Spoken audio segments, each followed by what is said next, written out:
Hi, welcome to another episode of Hot Takes with me, the Silver Fox. And the SNP are in for a massive civil war, but this time not over policy, but over personnel. Because there is this group of disgruntled, fired ex-Westminster MPs who still want to suck at the public teat. They're all incapable of getting real jobs. They need to be politicians so that they can carry on earning vast amounts of money without doing anything whatsoever. They're known within the party now as the Filth. Failed in London, try Holyrood. And that's exactly what's happening. There's about 20 of them. They're led by Ian Blackford. And they are these people desperate now to come up back home to Scotland and sit in Holyrood, oust people, stand in nice, safe-ish sort of seats, take over and say, oh, we're the more experienced ones. We want your seats. And this is going to lead to an absolutely massive bun fight within the party. There's going to be people there who've worked hard, who've been promised seats, or there's going to be people currently in seats who want to, fight again and retain the seat. They will not want to be ousted by some failed careerist who couldn't even hold on to a seat at Westminster. But that's exactly what's going to happen. Too many politicians, not enough seats, and it's going to be an absolute fight to the death for them. It's going to be fantastic. Now, you've got Ian Blackford, who's leading this lot. He, of course, stood down. He didn't even lose his seat. He decided just to step down from Westminster at the last election. And, of course, now all of a sudden he was thinking, well, if I step down, maybe somebody will offer me the House of Lordship, and I'll take it, even though party policy is never to take it. He was desperate for that.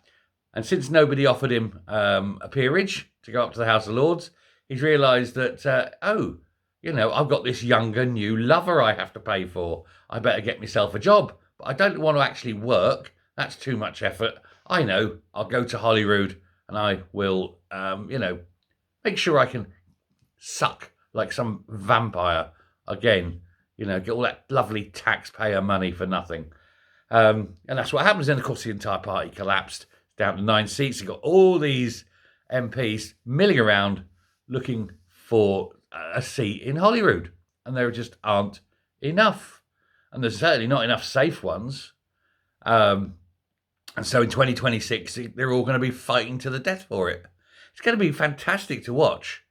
And especially as they want Flynn to be the leader of the party, which means Flynn will have to give up his seat and come up. Well, he doesn't necessarily have to give up his seat. It would be expected that he gave up his seat at Westminster and he'd have to come up and take one of the safe seats in Scotland.